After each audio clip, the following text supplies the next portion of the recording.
Hi అండి, నేను మీ Varalakshmi kitchen చదువుతాం. అందరూ బాగున్నారా? అందరూ బాగోవాలి, అందులో మేము ఉండాలని మనస్ఫూర్తిగా దేవుని కోరుకుంటున్నానండి. ఈ రోజు నేను సొరకాయ పాలు పోసి వండానండి. టేస్ట్ మాత్రం చాలా బాగా వచ్చింది. టేస్ట్ అయితే అదిరిపోయిందండి. అది ఎలా తయారు చేసుకోవాలో ప్రాసెస్ చూద్దాం రండి. కళాయి పొయ్యి మీద పెట్టానండి. ఈ రోజు సొరకాయ కర్రీ చేసుకుందాం. దాని గురించి సొరకాయ పాలు పోసి వండుకుందాం. కళాయి పొయ్యి మీద పెట్టాను, నూనె వేస్తున్నానండి.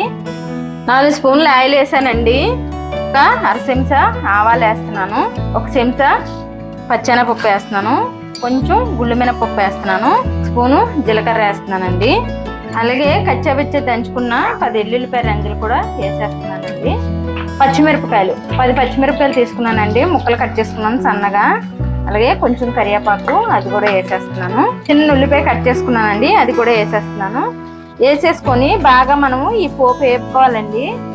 ఇవ్వండి, పోపు బాగా కొంచెం కలర్ మారే వరకు వేపుకోవాలండి. ఈ సొరకాయ పాలు పోసి వండుకున్న దానికి బాగా వేగితేనే మంచిది. ఎందుకంటే మనం కారము అసలు వేయమండి, కారం వేయకూడదు. సొరకాయ పాలు పోసి వండింది పచ్చిమిరపకాయలు వేసే వండుకోవాలి, అలాగైతే టేస్ట్ చాలా బాగుంటది. ఇంకోండి, పోపు వేగిపోయింది కదా. ఇప్పుడు మనం ఇందులో పసుపు వేసుకుందామండి. ఒక అర చెంచా పసుపు వేస్తున్నానండి. అలాగే రుచికి సరిపడిన సాల్ట్ కూడా వేసేస్తున్నాను. సాల్ట్ వేసుకున్నాం, పసుపు వేసుకున్నాం కదండి. ఒకసారి ఇలా కలుపుకుందాం. ఇలా కలిపేసుకున్నాం కదండి. నేను కట్ చేసి పెట్టిన సొరకాయ ముక్కలు కూడా వేసేస్తున్నానండి. ఇంకోండి, ఇలా చిన్నగా ముక్కలు కట్ చేసుకోవాలి పాలు పోసి వండిన దానికి. ఇందులో నీళ్ళు అయితే పొయ్యవండి, ఇంకా దీని వాటర్ తోనే ఉడకాలి. వేసేస్తున్నానండి నేను సొరకాయ ముక్కలు. ఇంకోండి, మొత్తం వేసేసాను. చిన్న ముక్కలే కట్ చేసుకోవాలి, పెద్ద ముక్కలు కట్ చేసుకోకూడదండి. వేసేసుకున్నాక మనం మొత్తం ఇలా కలిపేసుకున్నామండి. కలిపేసుకొని సిమ్ లో పెట్టేసి మూత పెట్టేవాళ్ళండి. ఇందులో ఉన్న నీరంతా దిగిపోతుంది. ఇంకోండి, మొత్తం ఇలా కలిసిపోయింది కదా. ఇప్పుడు మనము ఒక 10 నిమిషాలు మనం ఇది మూత పెట్టేసి వదిలేద్దామండి. మూత పెట్టేస్తే ఇందులో ఉన్న వాటర్ అంతా దిగిపోద్ది. ఇప్పుడు ఇది మనం మూత పెట్టేసుకుందాం. చూడండి, మొత్తం కలిసిపోయింది కదా. మూత పెట్టేస్తున్నాను. ఇంకోండి, 10 నిమిషాలు అన్నాం కదా. చూడండి, సొరకాయలో ఉన్న నీరు అంతా ఎలా దిగిపోయిందో. ఇంకో 2 నిమిషాలు అయితే అయిపోద్దండి. ఆల్రెడీ ముక్క ఉడికిపోయింది సొరకాయ. కొన్ని నిమిషాలు అయితే ఈ నీరు అంతా ఇంకిపోద్దండి. అప్పుడు మనం పాలు పోసుకోవాలి. ఇప్పుడు చూడండి, ముక్క మాత్రం మెత్తగా ఎలా ఉడికిపోయిందో చూడండి.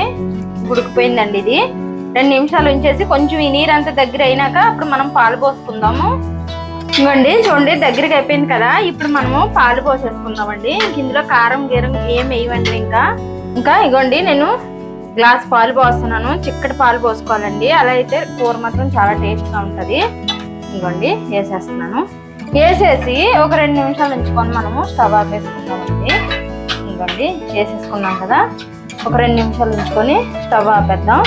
నేను పచ్చిపాలే వేసానండి, అలాగైతే ఇంకా టేస్ట్ చాలా బాగుంటుందని. మరగబెట్టుకుంటే వేసుకోవచ్చు, పచ్చిపాలు కూడా వేసుకోవచ్చు. నేను పచ్చిపాలే వేసాను.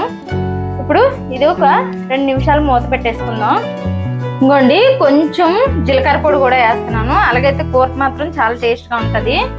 అందుకని నేను జీలకర్ర పొడి వేసానండి. కొంచెం జీలకర్ర పొడి వేసి కూడా కలిపేసుకున్నాం కదా. ఇప్పుడు మనం కొంచెం కొత్తిమీర వేసుకుందామండి. ఇంకోండి, కొంచెం కొత్తిమీర వేస్తున్నాను. కొత్తిమీర వేసి 1 నిమిషం పాటు ఉంచుకొని మనము స్టవ్ ఆపేసుకుందామండి. ఇంకోండి, చూడండి, అయిపోయింది. ఇది మనం స్టవ్ ఆపేసుకుందామండి. పాలు పోసి వండానండి సొరకాయ కూర. టేస్ట్ మాత్రం చాలా బాగుంటుంది ఇలా చేసుకుంటే. వేడి అన్నంలో కానీ, పులకకు కానీ, చపాతీకి కానీ, రోటీకి కానీ మాత్రం సూపర్గా ఉంటుంది. ఈ పాలు పోసి వండిన సొరకాయ కూర మాత్రం టేస్ట్ అదిరిపోద్ది. ఫ్రైడ్ రైస్ లో కూడా చాలా బాగుంటుంది. నచ్చితే లైక్ చేయండి, షేర్ చేయండి, కామెంట్ చేయండి, సబ్స్క్రైబ్ చేయండి. కాకపోతే ఒకసారి ట్రై చేయండి. లేత సొరకాయ తీసుకొని పాలు పోసి వండుకుంటే మాత్రం ఎక్సలెంట్ గా ఉంటుంది. ఇంక ఇది అయిపోయిందండి. ఇంక మనం స్టవ్ ఆపేసుకుందాం.